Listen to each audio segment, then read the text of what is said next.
Well, hello everyone. It's me, Professor Messerly again. Just wanted to talk to you a little bit about informative speaking, which is your round 2 assignment.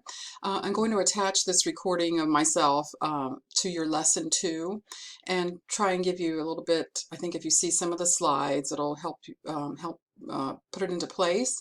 I'll also be attaching some instructional videos that I have concerning informative speaking. So let's go ahead and get started.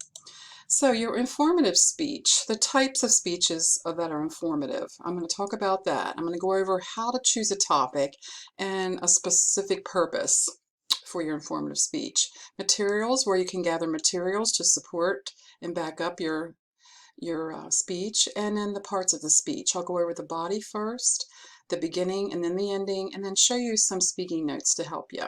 So, there's a lot of ways to classify informative speeches, but for this class, we're going to talk about 4 different types. You can speak about an object. A lot of things are in objects. This monument here is an object. You could talk about a person, dead or alive, a place that you've been to, maybe your sporting equipment, anything like that, people. Process is anything that's happening or is considered as happening, and this is like taking steps to make something, making food, maybe showing us how to take a picture with your expensive camera. That's a process. You could speak on an event, Cinco de Mayo, the Olympics, anything is an event. A concept is something else you can speak about, and that's kind of like the philosophies of education, Confucianism, some kind of religion like that. You can choose to speak about a concept. So those are the 4 types to help you get started.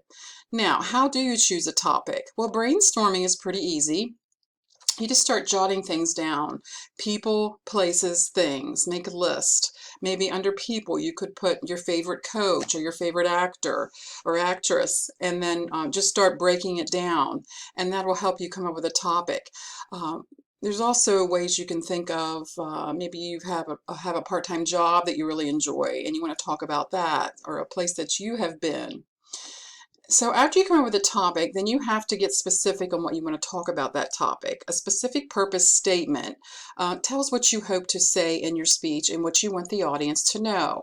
Here's an example of a specific purpose statement, and it always starts out with these 4 words: to inform my audience. And you'll be given this in a worksheet that I'll give you for round 2 to help you get started. So in this example, we're going to inform my audience of the parts of a hurricane. So now I'm getting specific.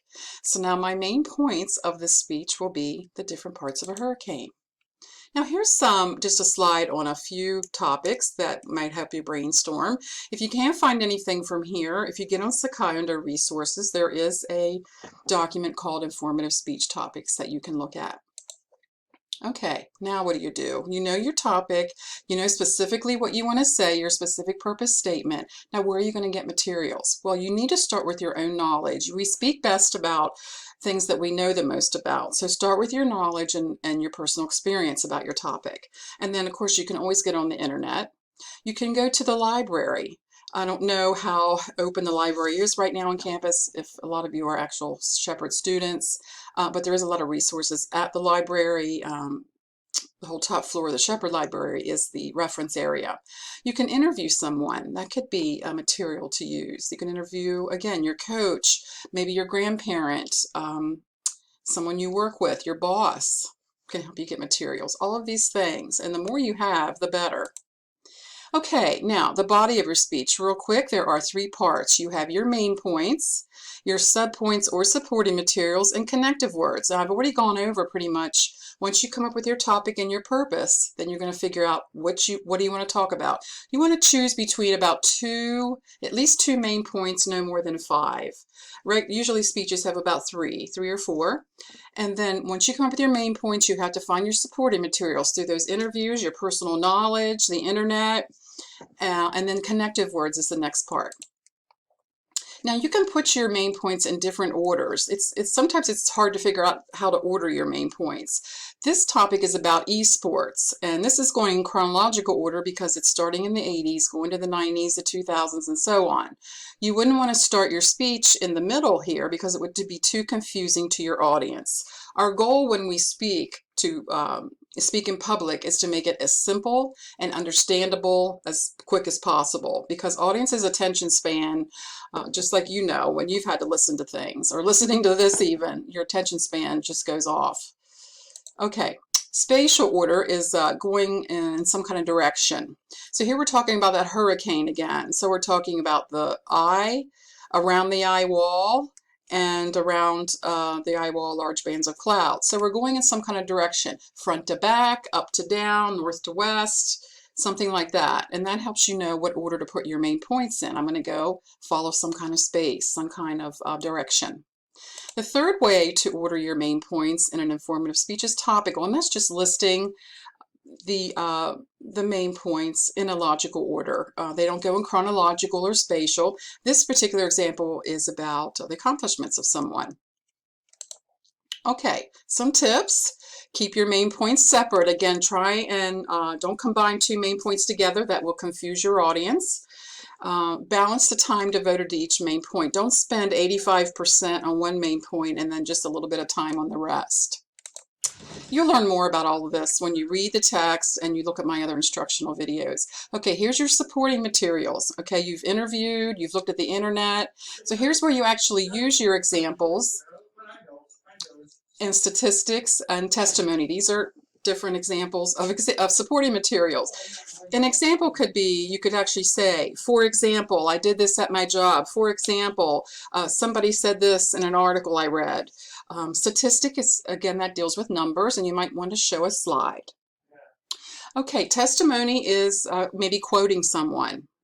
Here's some examples of someone quoting somebody from the Star Tribune. And when you use a quote in a speech, it gives you a lot of power.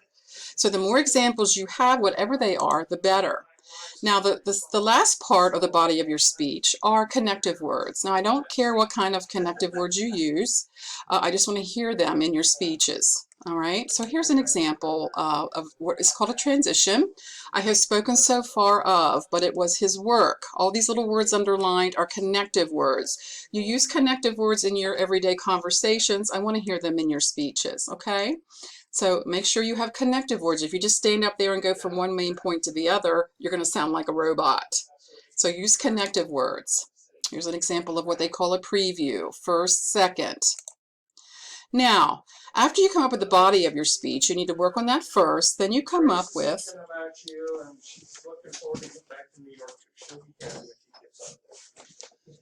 I'm sorry, I had to shut the door. The beginning and ending of your speech.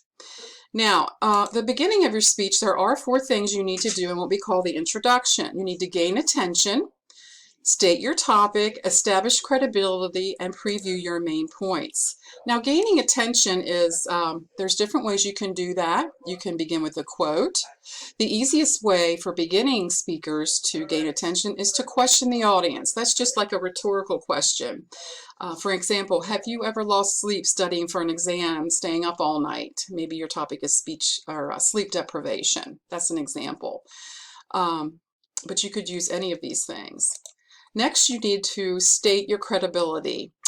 And that is the audience's perception of how qualified you are. So you need to tell your audience. Maybe your topic is weightlifting. You could tell your audience, I've been lifting weights since I was 12, and I'm in the process of becoming an instructor.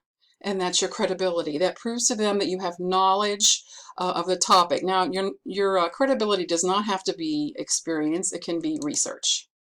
And then somewhere along the line, you need to reveal your topic. That's actually the third part of the introduction. So somewhere you need to do that. And then finally, you need to preview your main points. So you're going to give your audience, tell your audience what you're going to tell them about. So you preview your main points.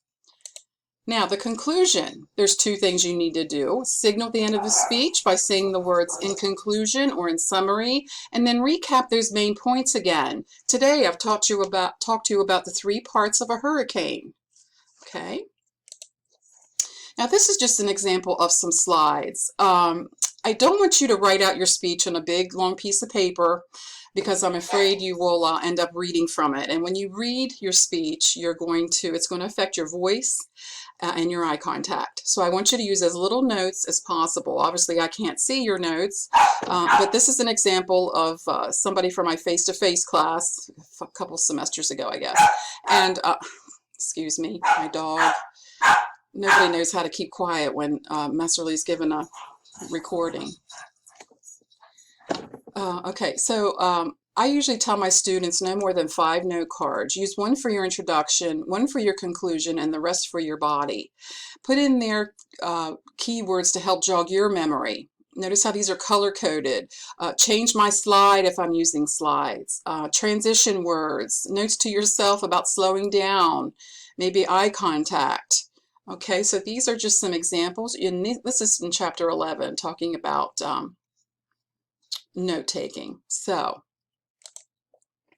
that's all I'm going to cover for right now. I only have a little bit of time in these recordings. So again, if you have any questions, please message me. The reason I don't ask you to email me is because a lot of people mess up my email, and then they type it in incorrectly, and then I don't get it, and they say they sent it, so I don't know. So if you message me in Sakai, that is the easiest way. It goes straight to my email, so I see it twice. And I will be talking to you. Good luck to everyone, and I hope everyone's doing well.